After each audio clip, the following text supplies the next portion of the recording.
Hey ho pop gengs!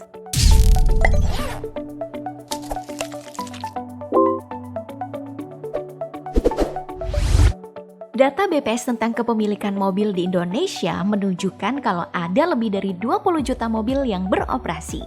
Jumlah ini tentu lumayan fantastis karena sebanding dengan 10% dari populasi Indonesia. Nah, hal ini juga membawa fakta kalau Indonesia itu harus waspada dengan limbah mobil yang mengintai. Gak jarang bagi mata kita melihat banyak mobil rongsokan terparkir di pinggir jalan yang turut menyambung panjangnya kemacetan. Padahal, limbah dari mobil bekas ini masih bisa didaur ulang seperti yang dilakukan banyak negara maju. Contohnya di Uni Emirat Arab. Negara satu ini yang terkenal dengan kota Dubai miliknya memiliki teknologi daur ulang yang menakjubkan. Gak tanggung-tanggung loh, mesin canggih bernama Red Giant ini bisa mencacah hingga 60 ton badan mobil hanya dalam 1 jam. Dengan fakta ini, wajar kalau Dubai yang selalu padat dengan mobil mewah bisa selalu terlihat bersih dari mobil rongsokan di pinggir jalan. Nah, biasanya mobil yang didaur ulang ini ada banyak sebab. Mulai dari tidak digunakan lagi, disita oleh negara, hingga bangkai mobil bekas kecelakaan. Selain di Uni Emirat Arab, negara yang juga gencar untuk memproses limbah mobil bekas mereka adalah Korea Selatan. Di negara asal K-pop ini nih, semua prosedur yang dilakukan untuk menjadikan sebuah mobil bekas menjadi baja bermutu tinggi.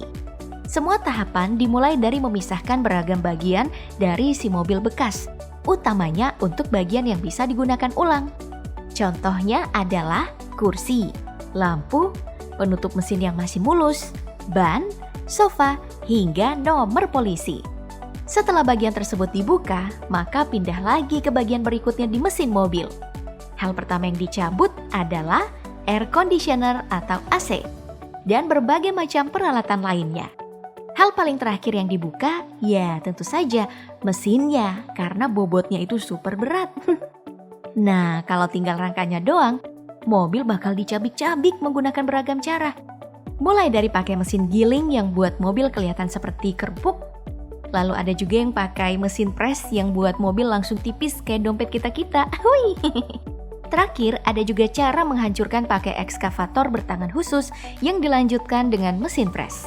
Mau pakai yang mana aja, hasilnya tetap sama, yaitu rangka mobil yang siap diproses lebih lanjut. Biasanya pop gengs, rangka mobil yang sudah dipenyet kayak ayam dan dicacah tadi kayak bawang bakal diubah jadi baja bermutu tinggi untuk beragam industri. Ada yang jadi mobil lagi dan ada juga yang berakhir menjadi barang lain seperti rangka bangunan hingga jembatan.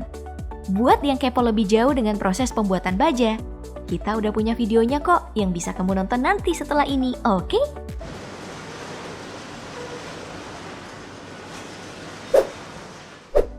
Selain bodi, bagian lain yang paling banyak didaur ulang tentu adalah ban.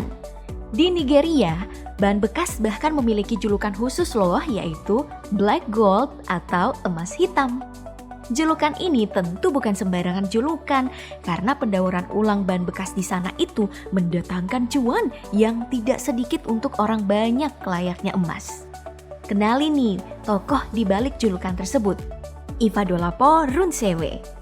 Perempuan yang satu ini berhasil membuat sebuah pabrik daur ulang barang bekas senilai 5 juta US dollar atau sekitar 77 miliar rupiah untuk mendaur ulang 100.000 ban bekas. Hal pertama yang dilakukan tentu saja mengumpulkan ban bekas, entah itu dari pengepul ataupun rumah-rumah di Nigeria. Biasanya harga dari satu ban adalah 20 sen atau sekitar 3.000 rupiah.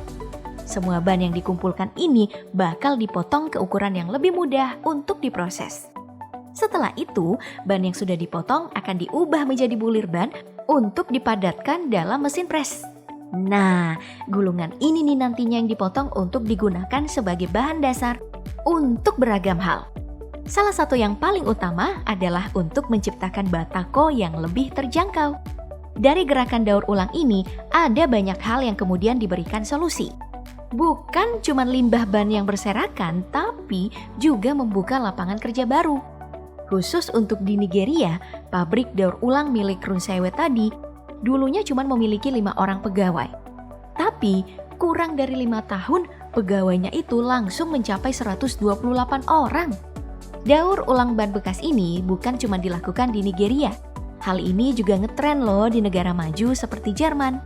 Hasil daur ulangnya pun ada beragam, mulai dari barang sehari-hari seperti tas hingga pelapis lantai yang dipercaya bisa mempertahankan suhu hangat saat musim dingin tiba. Sepertinya pelapis lantai ini emang cuma cocok di negara 4 musim ya, karena kalau dipakai di Indonesia yang ada, rumahnya malah bau karet karena cuaca yang super hot. Isu dari daur ulang ban bekas ini memang lumayan menjadi perhatian bagi masyarakat di seluruh dunia. Dari datanya, tiap 1 menit ada 3.300 ban yang diproduksi. Nah, karena tidak bisa terurai sempurna dalam waktu yang cepat, tentu limbah yang dihasilkan itu super banyak. Makanya, siapapun yang bisa mengendalikan arus limbah ini bisa langsung tuh jadi pahlawan lingkungan sekaligus orang super kaya.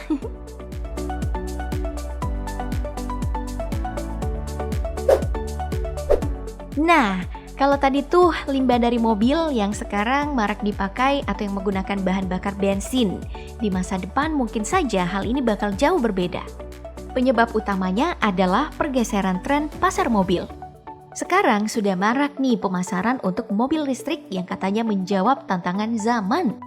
Pak Jokowi aja pernah memberikan statement kalau nantinya kendaraan pejabat kita bakal pakai mobil Tesla. Kira-kira mobil listrik macam apa ya yang bakal dipakai?